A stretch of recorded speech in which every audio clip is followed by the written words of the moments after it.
My name is Gurveer Nehra. I stand 5 feet 9 inches tall. These are my profiles. Action. Shalini, अगर तुम मेरे माँ बाप की इज्जत नहीं कर सकती तो मुझे नहीं लगता है कि हमें यह रिश्ता आगे बढ़ाना चाहिए। ये बात तुमसे क्यों नहीं कहते? क्या वो मेरी जरा भी इज्जत करते हैं? शालिनी प्लीज, घर के बड़े हो और हमारे घर की हमारे परिवार की एक परंपरा है, संस्कृति है, संस्कार है। सिर्फ हमारे परिवार की नहीं, पूरे देश की परंपरा है बुजुर्गों की इज्जत करना। ठीक था ना? पासपोर्ट कॉपी, फोटो आईडी और बैंक स्टेटमेंट, सारे पेपर्स हैं। अरे धीरज भाई, घर का जल्दी करवा दो ना, गेस्ट हाउस में रह रहा हूँ, खर्चा भी हो रहा है बहुत। गुरुवीर भाई, एक बार पुलिस वेरिफिकेशन का स्टैंप लग गया, फिर फ्लैट की चाबी आपके हाथ में है। अब डिपॉजिट का चेक लाया हो कि नहीं? जी, ये डिपॉजिट का चेक भी है और पहले महीने का भाड़ा भी।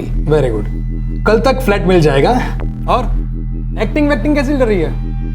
कोशिश जारी है, ऑडिशंस पे ऑडिशन दे रहा हूँ, कहीं ना कहीं कुछ काम लग ही जाएगा। अरे क्या कामले साहब, कहाँ हो आजकल? दर्शन नहीं होते आपके। अरे फुर्सत किधर है, ड्यूटी रहता है, कभी नाकाबंदी कभी कुछ। अरे कभी कभार इस गरीब की दुकान पे आओ, चाय वाय पीते हैं साथ में। है टाइम मिलेगा ना तो जरूर आएगा मैं। थैंक यू कामले साहब। क्या महज कुछ डॉक्यूमेंट्स की फोटोकॉपी से एक इंसान की पहचान हो सकती है? क्या पता चल सकता है कि वो कौन है, कैसा है? क्या ये बेजुबान कागज उसके किसी गुनाह से जुड़े होने की दस्तक दे सकते हैं? जो सर, ये है पुलिस एनओसी के साथ गुरवीर जी के सारे पेपर्स। एक कॉपी मेरे पास है।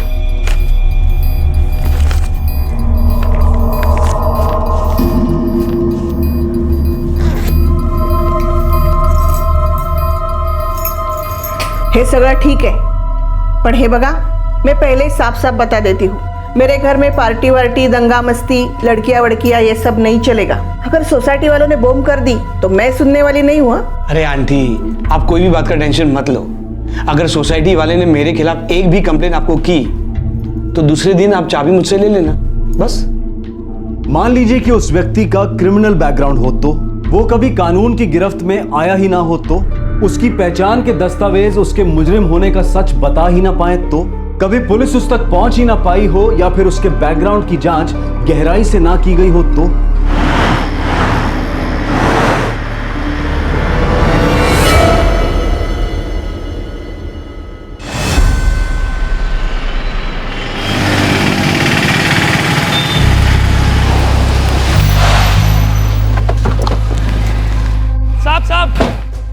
साहब सलाम साहब। क्या रे संतोष, कैसे आना हुआ? एक खबर है साहब, कार चोर की। क्या खबर है? सर एक गाड़ी चोर है, नाम नहीं पता पर खबर पक्की है। सेक्टर 81 की तरफ से आ रहा है साहब, फोर्ड में। गाड़ी नंबर है HR41 7X54। वो सेक्टर 91 की तरफ जा रहा है साहब। सेक्टर 86 पर नाकाबंदी लगा दोगे तो हाथ आ जाएगा।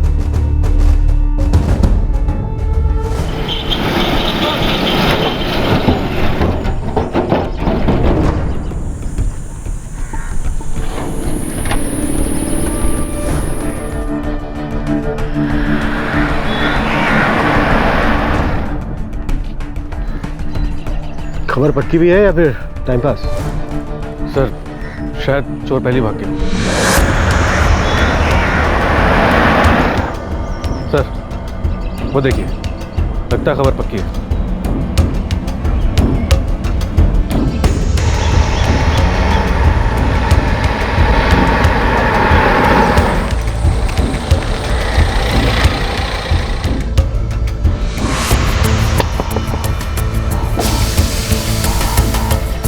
गाड़ी किसकी है? मेरी है साहब। क्यों? गाड़ी के पेपर्स, आरसी बुक दिखा। एक मिनट।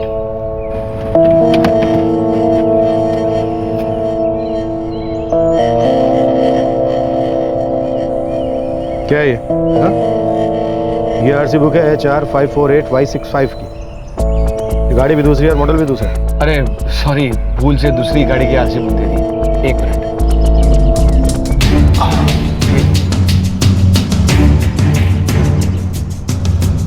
चल बाहर आ जा। क्या हो गया सर? बेवकूफ समझाए क्या? ये आरसी बुक भी दूसरी गाड़ी की है। चेसिस नंबर, इंजन नंबर दोनों के सेम है। चक्कर क्या है?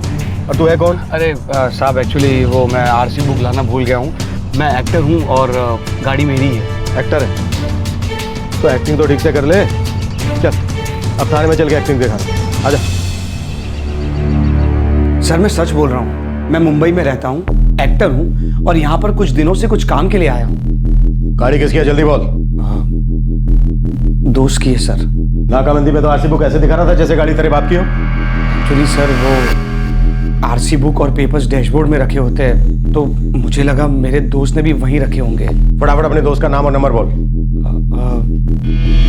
बलदेव आनंद। नंबर बोल।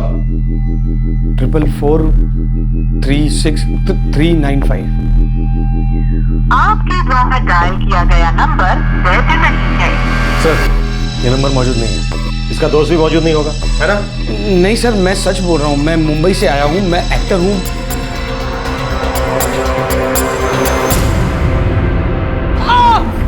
अरे साहब, सच में मुझे नहीं मालूम। कसम से बता रहा हूँ, मुझे नहीं मालूम है। कार चुराई थी सर 29 जुलाई को। कहाँ से? मोहाली से। कार का असली नंबर बोल। CH 5X 7087।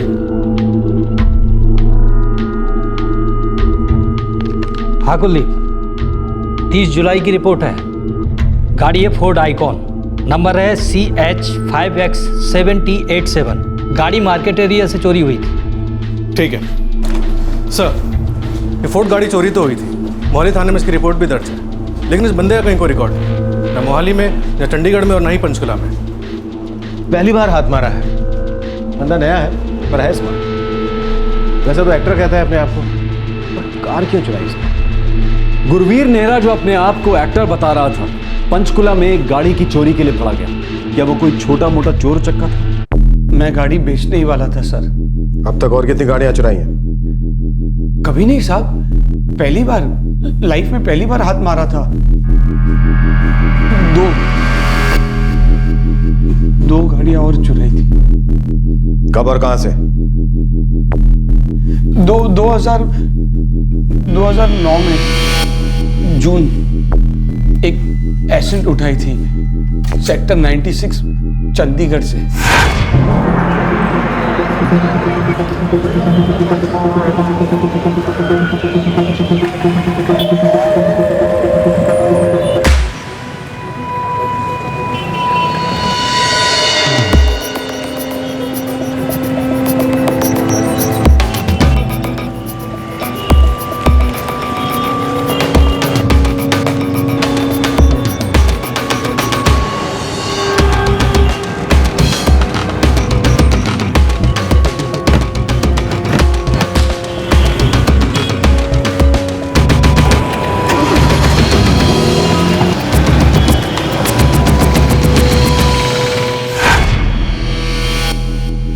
और दूसरी?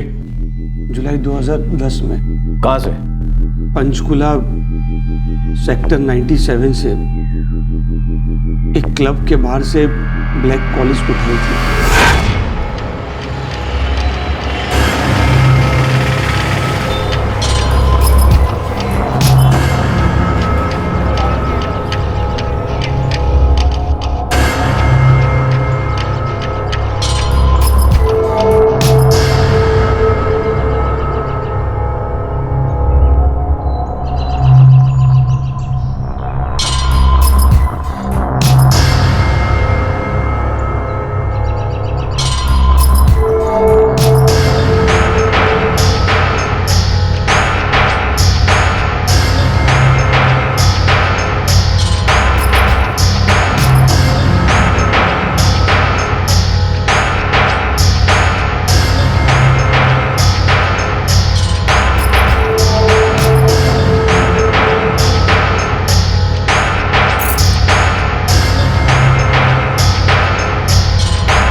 मैं उस क्लब में आते जाते रहता था। मुझे पता था कि क्लब के मेंबर्स गाड़ियों की चाबियां कहाँ रखते हैं। कॉलेज की चाबी कैसी होती है मुझे पता था। गाड़ियां चोरी करके क्या करता था तुमका? एसिड बेच दी थी किधर बेची? गुड़गांव में। और ब्लैक कॉलेज? ब्लैक कॉलेज का क्या किया तूने? छोड़ दी थी। छोड़ दी? क्या मतलब छोड़ दी? सिरसा में छोड़ दी थी।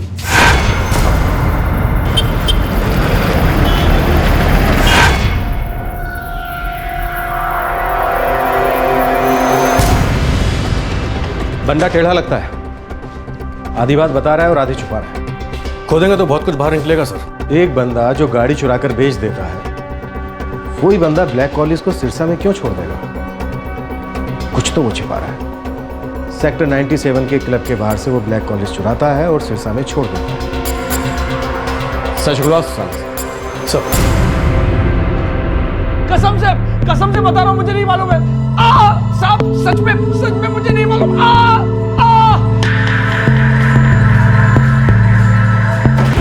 सर सारी रात जगा के रखा है इसे। सोने दिया ही नहीं, लेकिन इसने एक ही रट लगा के रखी, गाड़ी सिरसा में छोड़ दी। इसके आगे कुछ नहीं पकड़ा सर। सिरसा पुलिस स्टेशन में पता लगा लावारिस ब्लैक कॉलेज थी, किसने तो देखी होगी।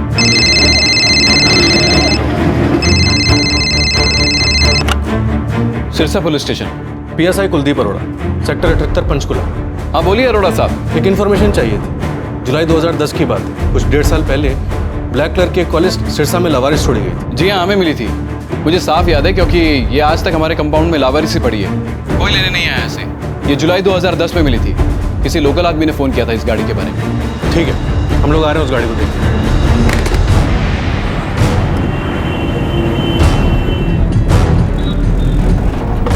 मुझे लगता है गुरवीर नेहरा 2 गज जमीन के ऊपर है तो 10 गज जमीन के नीचे। ये सिर्फ कोई छोटा मोटा कार चोर नहीं है। जैसे जैसे एक के बाद एक बात बाहर आ रही है, उससे तो यही लगता है कि बहुत पहुंची हुई चीज़ है। हो सकता है इस केस से कोई जुर्म की लंबी कहानी निकले।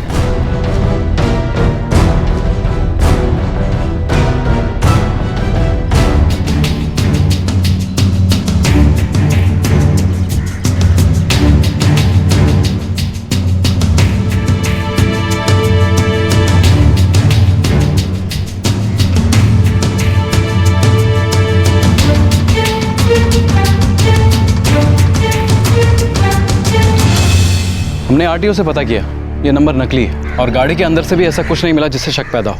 वो चोर गुरवीर चुराई हुई गाड़ियों के नंबर बदल देता है। सर गाड़ी के अंदर भी कुछ नहीं मिला। वो कहता तो है कि चुराई हुई गाड़ियों को बेच देता है। पहले मुझे लगा वो इंटरेस्टेड गैंग का आदमी होगा, पर उसने ब्लैक कॉलेज क्यों छोड़ दिया? अजीब बात यह कि इस गाड़ी को क्लेम करने के लिए भी कोई आगे नहीं आया। आसपास के सारे पुलिस थानों में खबर भिजवाई थी। Kuldeep, Panchkula sector 97 police station में चेक करो, उसी एरिया की ब्लैक कॉलेज है। वहाँ पर देखो कि गाड़ी चोरी होने की किसने रिपोर्ट लिखवाई थी क्या नहीं। सर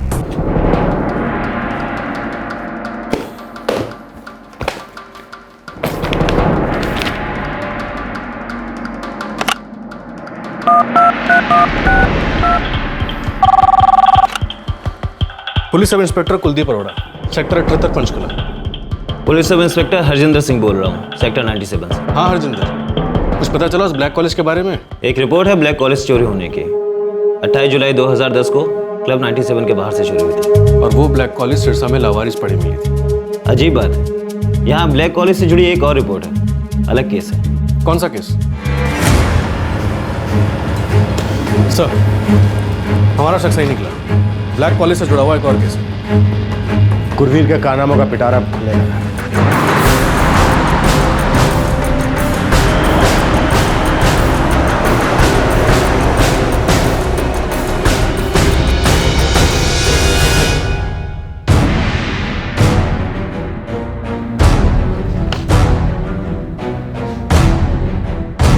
किडनैपिंग का केस था? जी हाँ, और इसमें भी शायद एक ब्लैक कॉलेज का ही इस्तेमाल हुआ था।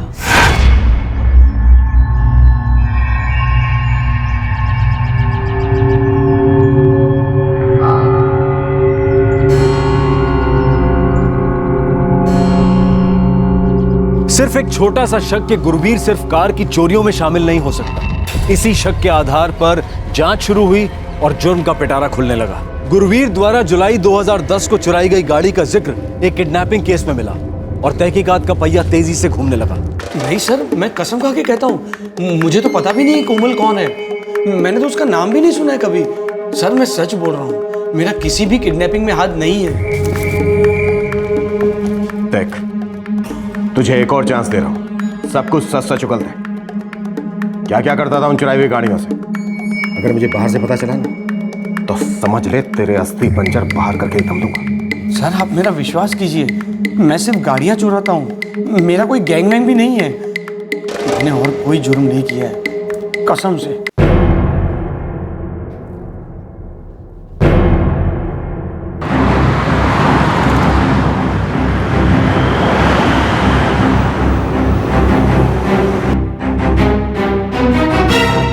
किडनैपिंग केस में इन्वेस्टिगेटिंग ऑफिसर बसी साहब थे, वो 5 मिनट में इधर ही आने वाले हैं।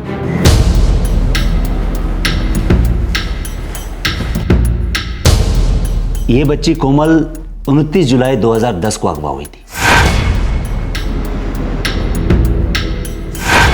एक्चुअली उस दिन हम लोग नाकाबंदी पर थे जब मुझे इस केस की कॉल आई थी। मैं तुरंत सेक्टर 86 पंचकुला में कोमल के घर पहुंचा।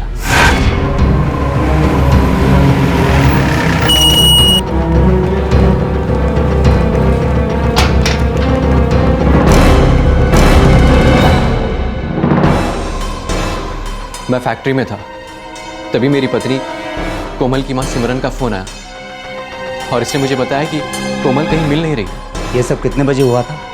दोपहर 3 बजे के आसपास। मैं छत पे सूखे कपड़े निकाल रही थी और कोमल यहीं बरामदे में खेल रही थी।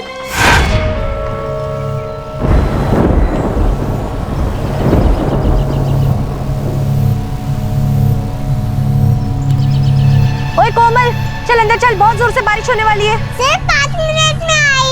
अगर जरा भी भीगी ना तो बहुत पिटाई होगी। नहीं भीगूंगी। प्रॉमिस? प्रॉमिस। अपना काम खत्म करते ही मैंने कोमल को आवाज दी।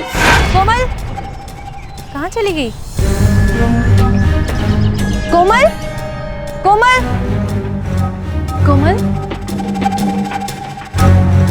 कोमल, कोमल,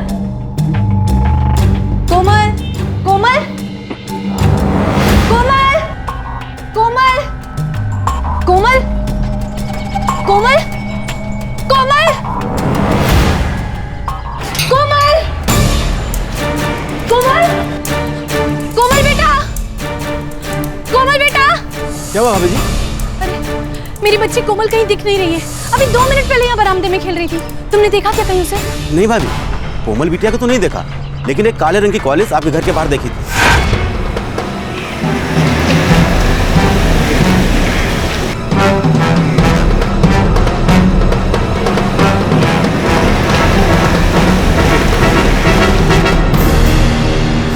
तुमने किसी को कोमल को ले जाते हुए तो नहीं देखा? नहीं भाभी जी, क्वालिस आई और वापस चली गई, बस इतना ही देखा था।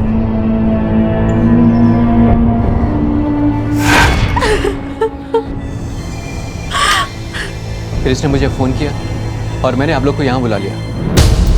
नहीं साहब, नंबर कौन याद रखता है? गाड़ी आई, रुकी और पलटी चली गई। इसमें कोई गड़बड़ी वाली बात दिखी ही नहीं। तुमने कभी किरण सिंह के किसी रिश्तेदार को काली कॉलेज में आते देखा है क्या?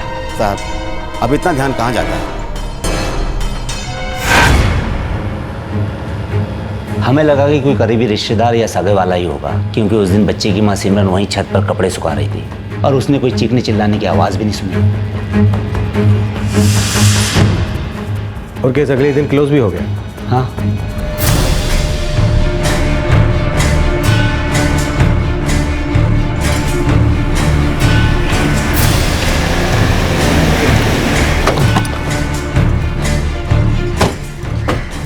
सिमरन सिंह आप ही हैं?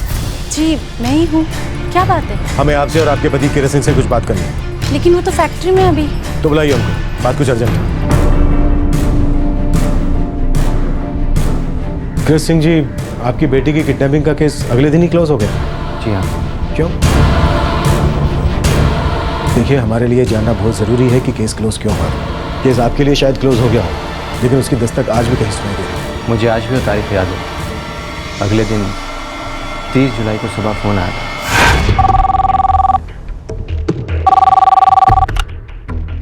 हेलो, कोमल मेरे पास है। कौन बोल रहे हैं? ये सब जानकर क्या करेगा? बच्ची को बड़े आराम से रखा है मैंने अब तक। एक बार मेरी बेटी से बात करा दो प्लीज।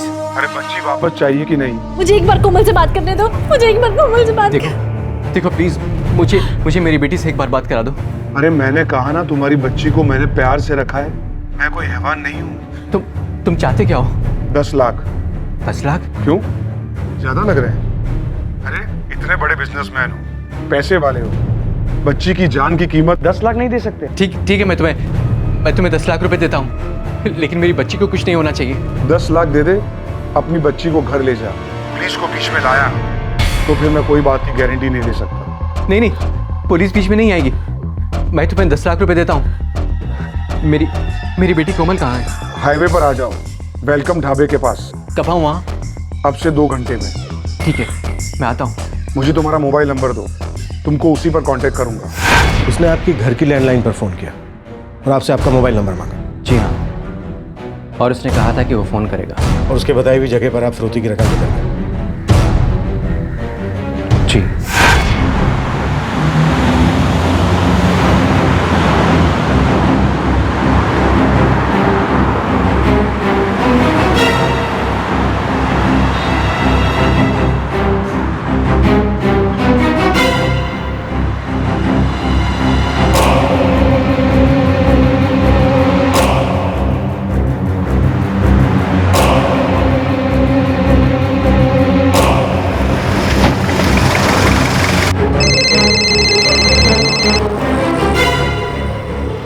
हेलो। हाथ में बैग तो दिख रहा है, पर अंदर पूरे 10 लाख है ना? हाँ, पूरे 10 लाख रुपए हैं। अच्छा, अब एक काम करो, तुम जहाँ खड़े हो वहाँ से राइट में 20 कदम चल कर आओ, सड़क के किनारे पर बैग को रखो और जहाँ खड़े थे वहीं वापस लौट कर जाओ। पहले ये बोलो, कोमल कहाँ है? अरे बाबा, तुमको तुम्हारी बेटी मिल जाएगी, पहले पैसे तो दे दो। हेलो।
आज बहुत होमवर्क मिला है। ओह, चलो भी करेंगे। हाँ, आपने उस किडनैपर का चेहरा देखा था जो कॉलेज में था? जी हाँ, देखा था। वो चेहरा मैं जिंदगी भर नहीं भूल सकता। आप हमारे साथ चलिए, हमने एक आदमी को हिरासत में लिया है, उसकी पहचान करने के लिए आपकी मदद चाहिए। चलो उठ।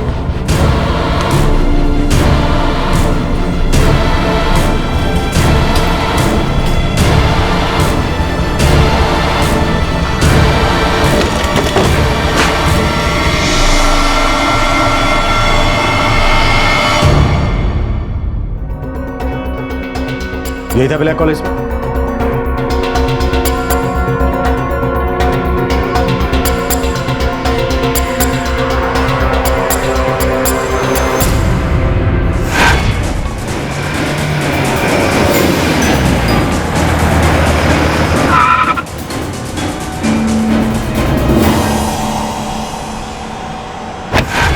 हाँ सर, यही था कॉलेज में। सर, ये सब कुछ क्या हो रहा है? कौन है ये भाई साहब? मैंने तो इनको पहले कभी नहीं देखा है साहब। चल। अरे साहब, ये क्या कर रहे हो? गलत कर रहे हो, मुझे फंसा रहे हो साहब। पक्का ये वही है ना? हाँ सर, ये वही था। मैंने आपसे कहा था ना, इसका चेहरा मैं जिंदगी भर नहीं भूल सकता। भगवान ही जानता है वो रात हमने कैसे गुजारी जब हमारी बच्ची कोमल इसके कब्जे में थी।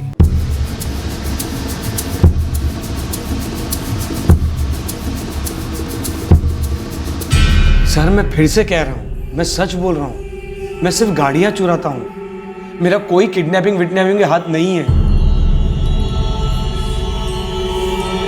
देखो फिर,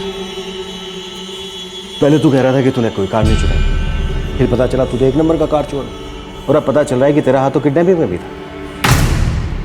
देख, हमारे पास जो तेरे खिलाफ सबूत है ना, उनसे तुझे लंबी जेल होने वाली। बचेगा नहीं। तुझे एक सलाह दे रहा हूँ मुफ्त में, तू ना चुपचाप ईमानदारी के साथ हमें सब कुछ सच सच बोल रहा है। मुझे मालूम है तू बुरा बंदा नहीं है, पता नहीं कैसे फंस गया इनका। देख, अगर तू मुझे सब कुछ सच सच बता देगा ना, शायद मैं तेरी कुछ मदद कर सकूं। अब तू तय कर ले तुझे क्या करना है।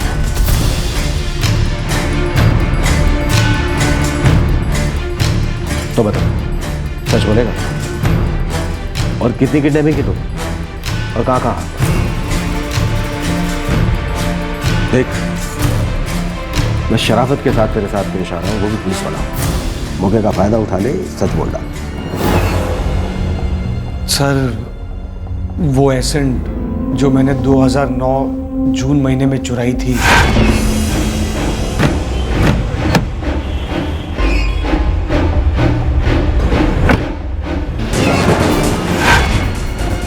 उस गाड़ी में किसको उठाया था तू?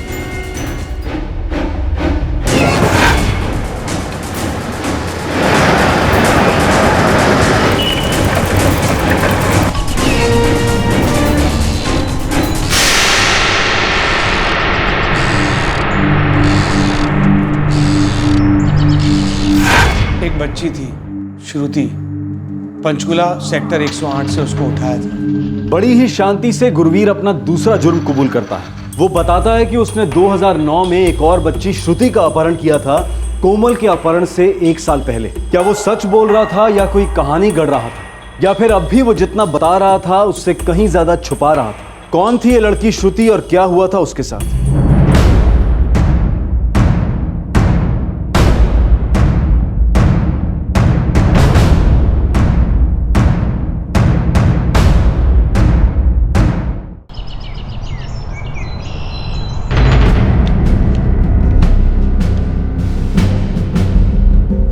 ये केस अखबारों में बहुत उछला था और अगले दिन क्लोज भी हो गया था। जी हाँ।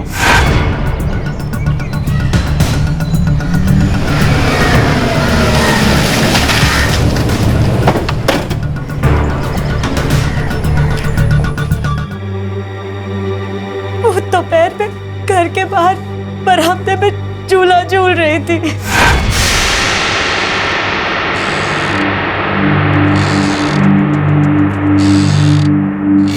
मैं अंदर कमरे में थी, बाहर आई तो श्रुति नहीं थी। श्रुति, श्रुति, श्रुति, श्रुति, श्रुति, कहाँ चली गई?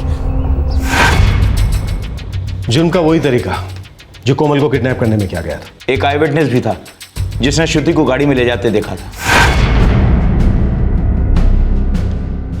सर, वो एक काली एसेंट में था। आपने श्रुति को गाड़ी में उस आदमी के साथ जाते देखा? जी हाँ। तो आपने गाड़ी रोकने की कोशिश नहीं की? सर, मुझे क्या पता था, मुझे लगा कि कोई रिश्तेदार होगा। बहुत आराम से गाड़ी में बैठ के जा रही थी।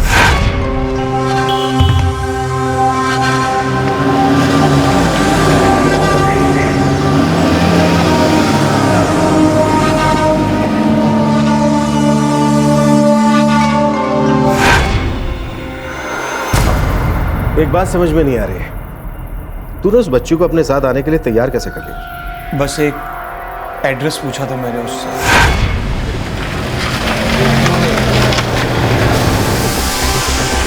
अरे बेटा, ये एड्रेस पता है क्या आपको? कौन सा एड्रेस अंकल? बेटा ये कोठी नंबर 14 कहाँ पड़ेगा? कोठी नंबर 14। हाँ, अगर आप आगे से लेफ्ट लोगे ना तो राइट साइड पे पहला ही कोठी नंबर 14 है। वो बेटा एक्चुअली मैं कब से ढूंढ रहा हूँ, मुझे मिल नहीं रहा है। अगर आप मेरे साथ आकर मुझे दिखा दो तो मैं आपको वापस यहीं छोड़ दूंगा। Okay uncle. So sweet of you, please come.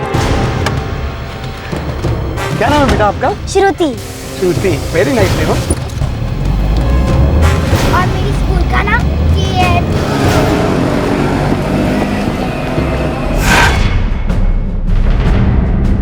अंदर कौन था वो मैं ठीक से देख नहीं पाई। श्रुति की फोटो लेकर हम तलाश करने निकले, बहुत जगह ढूंढा, पर केस कुछ आगे बढ़ पाता उससे पहले ही, यानी कि अगले ही दिन श्रुति के फादर रमन सिंह के घर के लैंडलाइन पर किसी ने कॉल किया।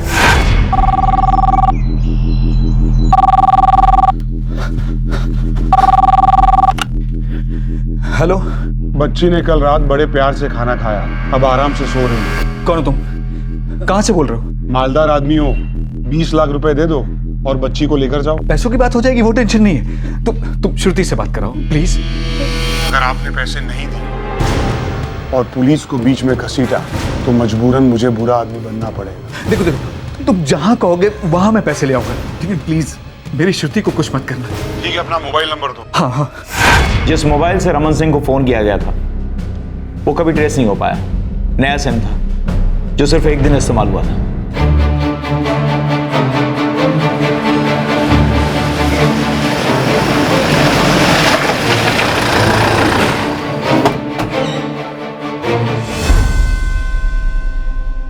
फिर आप फिरौती की रकम देने गए? हाँ, मुझे सिर्फ अपनी बच्ची सही सलामत घर वापस चाहिए थी और कुछ नहीं। पैसा चाहे कोई गम नहीं, आप कुछ भी करो, बस मेरी बच्ची को घर ले आओ, मेरी श्रुति को घर ले आओ। उसने मुझे सेक्टर 128 के नाले वाले एरिया में बुलाया था।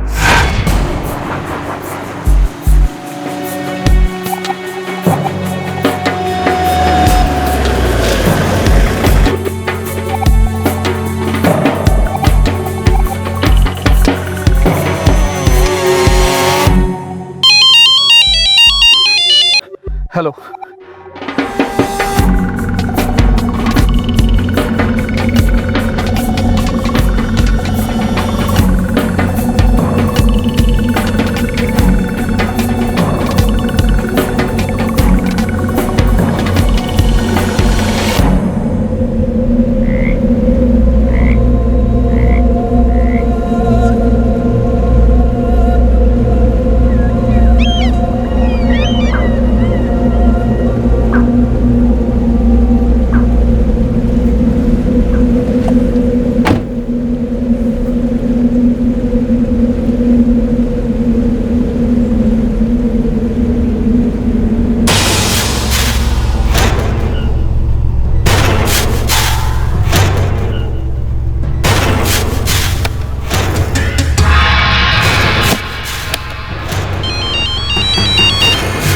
हेलो।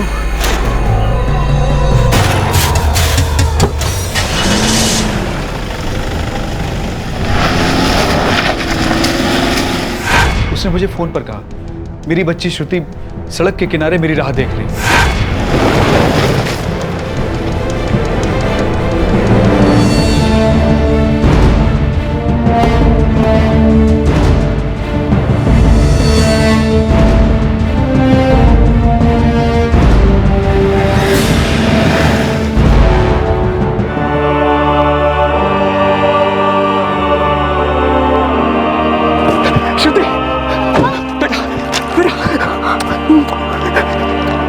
पापा आप कहाँ गए थे? पापा आगे ना, ठीक हो ना? हाँ?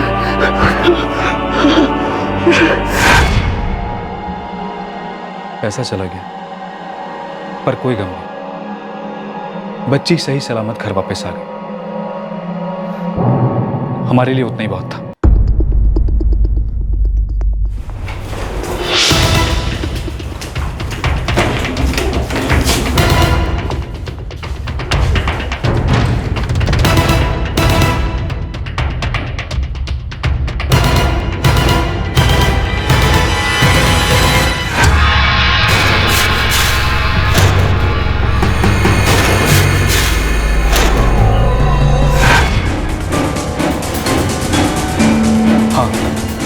यही है वो।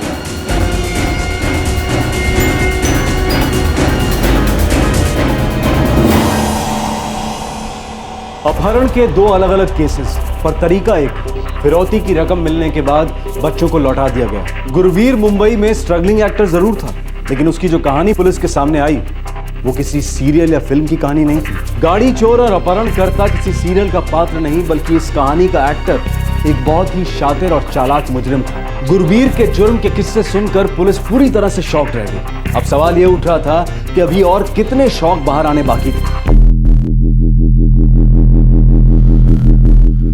तू तो बहुत ही कमीना निकला गुरवीर।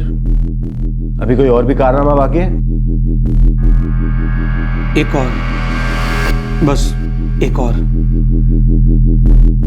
कब की बात है? 7 सितंबर 2010। किसकी किडनैपिंग की थी? ऋषभ अग्रवाल।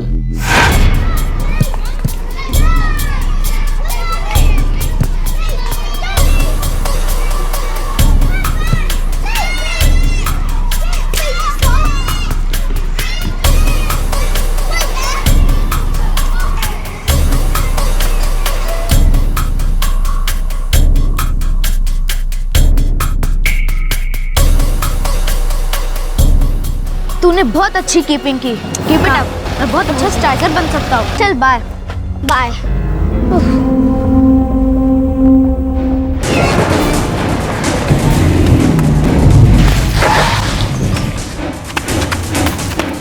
पापा पापा पापा।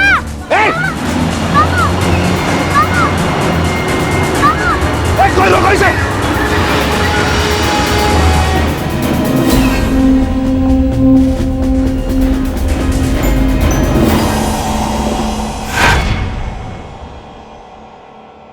ऋषभ अग्रवाल, सेक्टर 187, चंडीगढ़।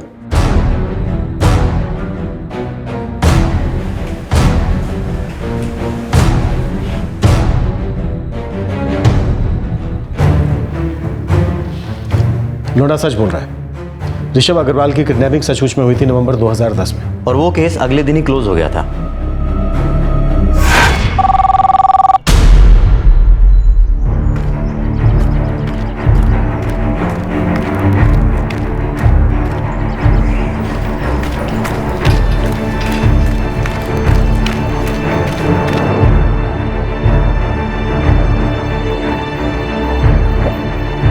हेलो। गुरवीर ने पड़ोसी के घर फोन किया और सुशील अग्रवाल को वहां बुलाया। हाँ, एक्चुअली अग्रवाल जी का लैंडलाइन फोन 2 दिन से बंद था।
ऋषभ को जल्दी ले आना प्लीज। चिंता मत करो प्रीति, मैं ऋषभ को लेकर ही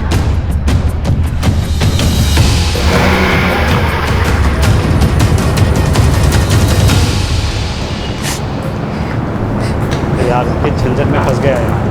देखो पुलिस बुलाया है, देखते हैं क्या होता है यार।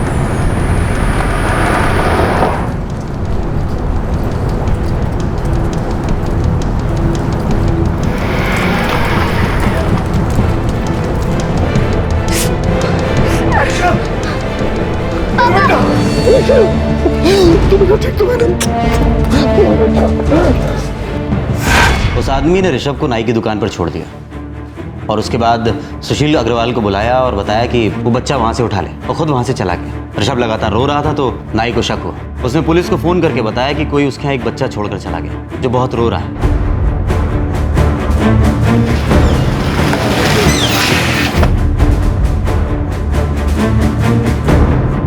तारीख भी पक्की याद है साहब, 8 सितंबर 2010। वो आया था मेरे दुकान पर एक लड़के को लेकर, करीब 11 बजे साहब। आइए साहब, क्या करवाना है? Cutting, shaving? अरे नहीं, मुझे कुछ नहीं करवाना है, मुझे तो अपने बेटे के बाल कटवाने हैं। अच्छा। बाल कटवाते समय बहुत रोता है मेरा बेटा और जिद करता है कि मुझे बाल कटवाने ही नहीं है। क्यों बेटा, डरने की क्या बात है? अरे 5 मिनट की बात है, तुम्हें बिल्कुल राजा बेटा बनवा देंगे हम। अरे वाह, देखा अंकल कितने अच्छे हैं। अब तुम चुपचाप बैठकर यहाँ पर बाल कटवाओ, पापा 10 मिनट में आते हैं। हाँ? चलो जाओ। आ जाओ बेटा, आ जाओ, आ जाओ। भैया जरा आराम से बाल काटना, 10 मिनट में आता हूँ मैं। अरे आप फिक्र मत करो, आप आराम से जाओ, तब तक इनका मस्त बाल काट देता हूँ। ठीक है।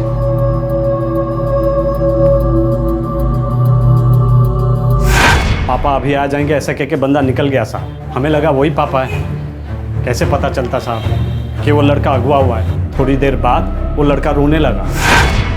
पापा। क्या हुआ?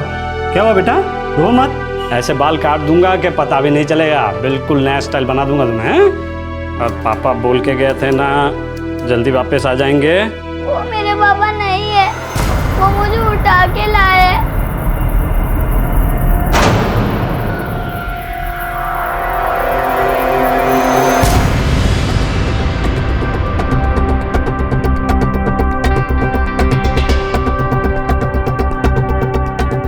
मैंने उसे दूर से देखा था, ठीक से चेहरा देख नहीं पाया। साहब मैंने बिल्कुल करीब से देखा था, 100% ये वही आदमी है। आइए साहब, क्या करवाना है? Cutting, shaving? अरे नहीं, मुझे कुछ नहीं करवाना है।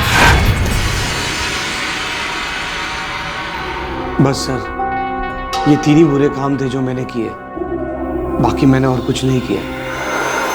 तेरे पे विश्वास नहीं होता, तू हर बार आधा सच बोलता है और आधा रखता है अपने पेट के अंदर। नहीं सर, मैं सच बोल रहा हूँ और कुछ नहीं किया मैंने।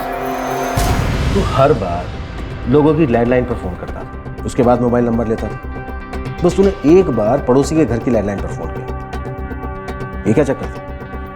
सर एक्चुअली मैं इनमें से किसी को जानता तक नहीं था, सिर्फ इतना पता था कि ये लोग पैसे वाले लोग हैं।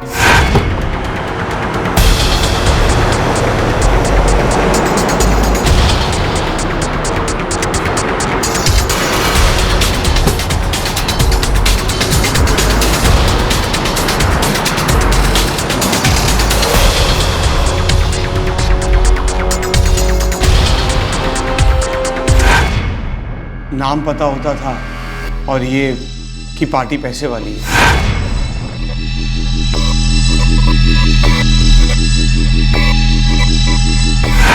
मैं इंक्वायरी पे एड्रेस देके फोन नंबर पता कर लेता था। जी, किरट सिंह, सेक्टर 86। हाँ जी, रमन सिंह, पंचकुला, बंगलो नंबर सुशील अग्रवाल, सेक्टर 187 चंडीगढ़। जी, विक्रम सिंह जी का नंबर चाहिए था, सेक्टर 187 चंडीगढ़।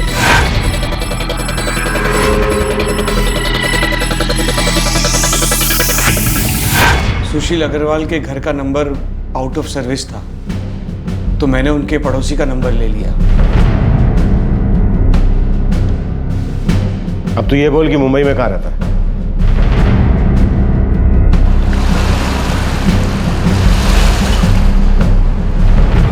क्या? शक्ल देख के कौन कह सकता था कि इतना पहुंचा हुआ बदमाश है गुरवीर? हमें उस औरत से मिलना है जिसके घर में गुरवीर रह रहा था। मैं अभी उन्हें फोन करता हूं।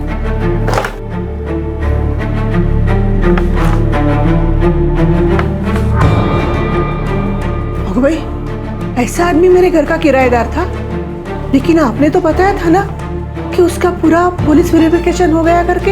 हाँ, मैंने पूरा पुलिस वेरिफिकेशन करवाया था सर, सब कुछ ठीक था सर, सब पेपर वर्क किया था सर। मैंने पासपोर्ट पे और बाकी पेपर्स पे पुलिस का थप्पा भी लगवाया था सर।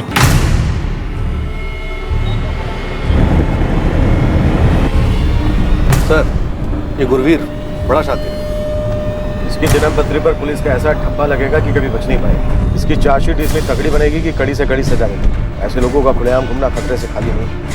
और बात तो इतने इत्मीनान से करता है जैसे इसे हर वो गली मालूम हो जहाँ से बचकर निकल सकता है। ऐसा लगता नहीं है कि तूने इसे अब अकेले किया होगा। चल बोल, कौन कौन है तेरे साथ? सर मैं सच बता रहा हूँ, मेरी कोई गैंग नहीं है, मैं अकेला हूँ। कहाँ से चलाता है तू अपना ये धंधा? और फिरौती में जो तूने पैसा वसूला, क्या किया उस पैसे का? गुड़गांव में एक फ्लैट खरीदा है सर। पता बोल।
कुलदीप, इसका बैंक स्टेटमेंट तो देखो, काफी माल इकट्ठा गया है।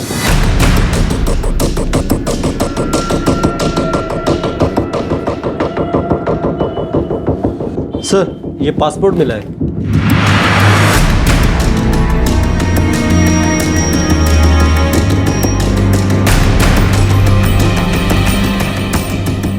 इंडिया से बाहर भी कई बार जा चुका है। कोई क्रिमिनल रिकॉर्ड नहीं है, इस वजह से आज तक पकड़ा नहीं गया। तभी तो वेरिफिकेशन में भी क्लीन चिट मिल जाती है।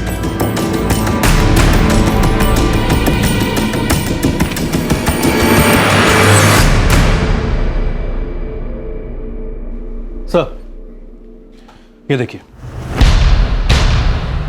ये बंदा शादीशुदा है या फिर ये भी इसका कोई झोल है? फोटो में तेरे साथ ये औरत कौन है? मेरी बीवी है जसमीत। इस वक्त कहाँ है? मेरे घर पर। घर कहाँ है तेरा? अमृतसर में।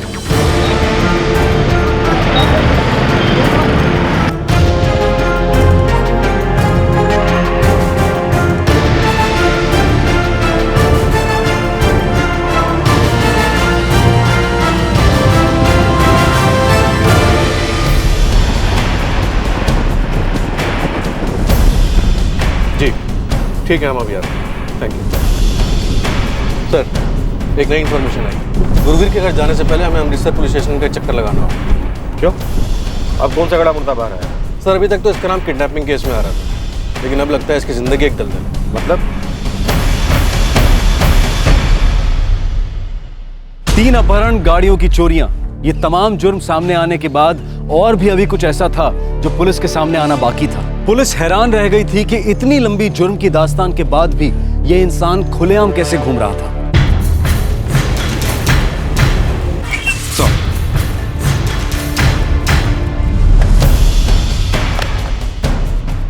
गुरवीर नेहरा अमृतसर की बड़ी नामी फैमिली का लड़का है। इसके पिता अमरजीत नेहरा शहर के बड़े रईस व्यापारी थे, काफी दानी किस्म के आदमी थे। हुआ क्या था ये बताइए। गुरवीर के पिता अमरजीत नेहरा का मर्डर हुआ था 12 अगस्त 2002 को उनके अपने ही घर में।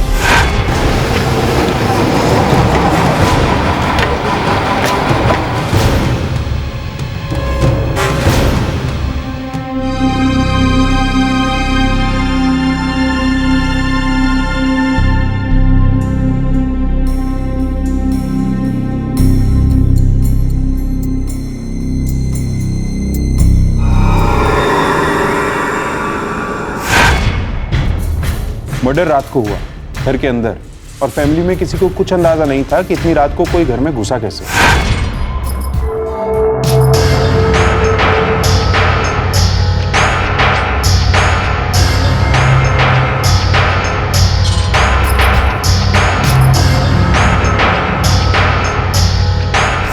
इस केस के लिए हमने डॉग स्क्वाड बुलवाया।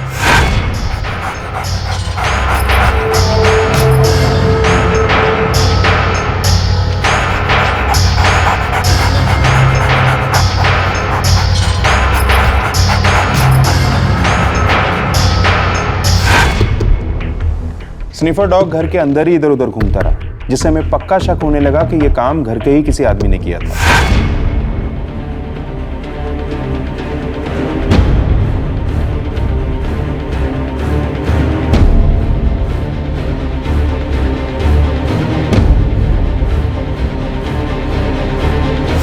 घर के हर बंदे, हर रिश्तेदार से पूछताछ की गई। हम जानते थे मामला अंदरूनी है। आखिर गुरवीर ने अपना जुर्म कबूल कर ही लिया। हाँ, मार डाला मैंने अपने बाप को। मैंने ही मारा उसे।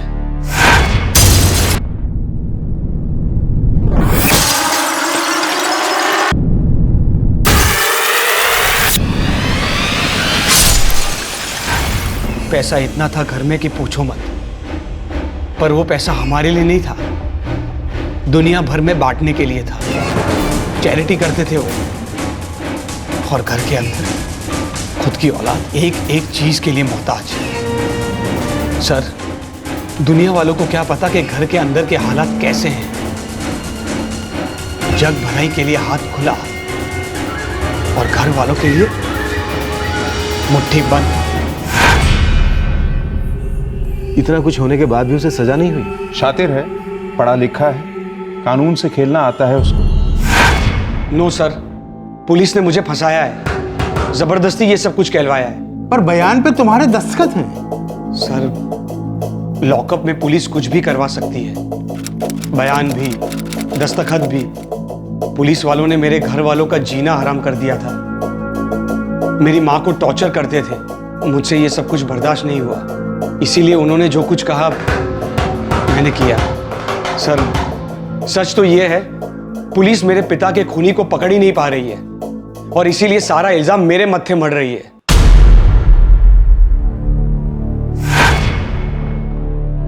3 हफ्ते बाद ही उसे बेल मिल गई। और आपको उसके खिलाफ कोई ठोस सबूत नहीं मिला? जी नहीं।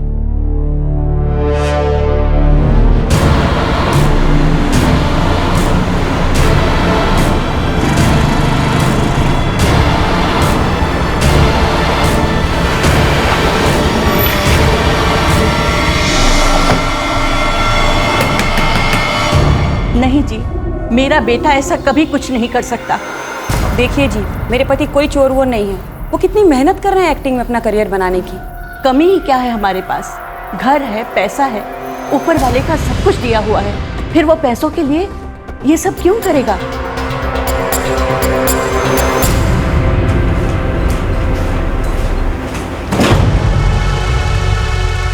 सर, गुरवीर की बैंक अकाउंट डिटेल से साफ पता चल रहा है कि जब जब उसे फिरौती की रकम मिली है, तब तब उसके अकाउंट में एक बड़ी रकम डिपॉजिट हुई है। किडनैप हुए बच्चों के परिवार वालों के सारे बयान भी हमारे पास।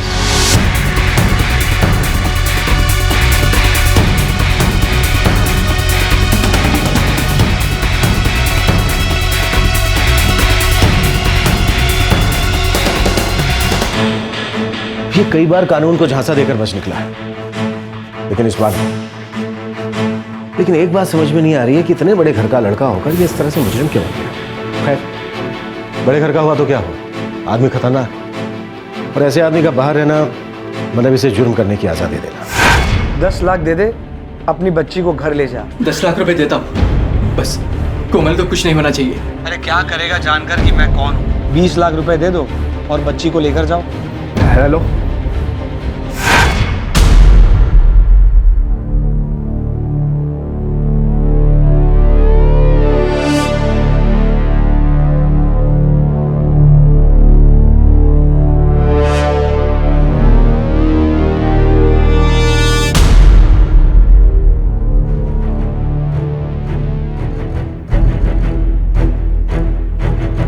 मेरे क्लाइंट मिस्टर गुरवीर नेहरा इन तमाम केसेस में बेकसूर है सर। ये सारे केसेस पुलिस ने इनके खिलाफ गढ़े हैं, जो बिल्कुल झूठे और बेबुनियाद हैं। मैंने किसी की कार नहीं चुराई, मैंने कोई अपहरण नहीं किया, मुझे फंसाया जा रहा है, मुझसे जबरदस्ती जुर्म का कन्फेशन लिया गया है। मैं कोई भी नाकाबंदी में पकड़ा नहीं गया था सर। पुलिस ये बात भी झूठ बोल रही है। चल बाहर आ जा। क्या हो गया सर? दरअसल पुलिस वालों से एक घरेलू मामले को लेकर मेरा झगड़ा हुआ था, और इसी बात को लेकर इन्होंने मुझे हिरासत में ले लिया। तब से मुझे झूठे केसेस में फंसाने में लगे।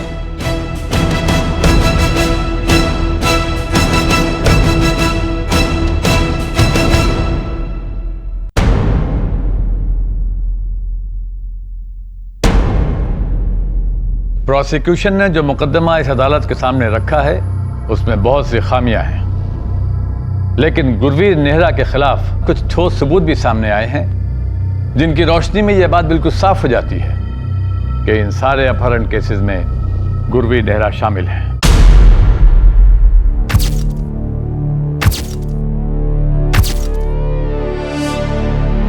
इस अदालत में पेश किए गए सारे सबूत फर्जी और बेबुनियाद नहीं हो सकते हैं, इसलिए कि उन लोगों ने गुरवीर नेहरा को पहचाना है जो अपहरण के शिकार परिवारों से जुड़े हुए थे और जो न तो गुरवीर नेहरा को पहले से जानते थे और न ही उनसे उनकी कोई दुश्मनी थी कि जिसकी वजह से वो उन्हें झूठे केसेस में फंसाने की कोशिश करते हैं। इसलिए यह अदालत गुरवीर नेहरा को इन सारे अपहरण केसेस में दोषी पाते हुए मुजरिम करार देती है।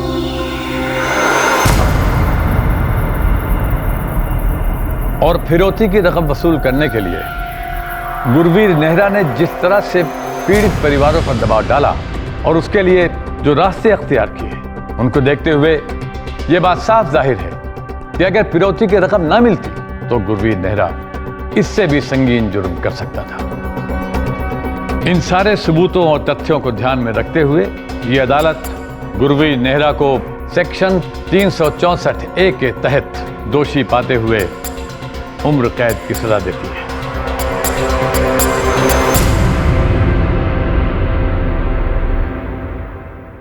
यह फैसला सेशन कोर्ट का है और इसके खिलाफ हाई कोर्ट में अपील की जा सकती है। फिलहाल गुरवीर नेहरा जेल में सजा काट रहा है। एक कार की चोरी ने जुर्म के पिटारे को खोल दिया और एक दहला देने वाला सच सामने आया कि इतने जुर्म करने के बाद भी गुरवीर पुलिस की गिरफ्त से बचकर निकल पाया था। यहाँ पर एक सीधा पर जरूरी सवाल उठता है कि अगर कोई ऐसा मुजरिम है जिसे पुलिस अब तक अपनी पकड़ में नहीं ले पाई है, तो क्या उसके वेरिफिकेशंस की कानूनी कार्रवाई से उसकी सच्चाई का कभी पता चल सकता है? पासपोर्ट, पैन कार्ड क्या कभी उसके जुर्मों की काली स्याही को दर्शा सकते हैं? क्या एक ठप्पा लग जाने से एक आदमी की सत्यता प्रमाणित की जा सकती है?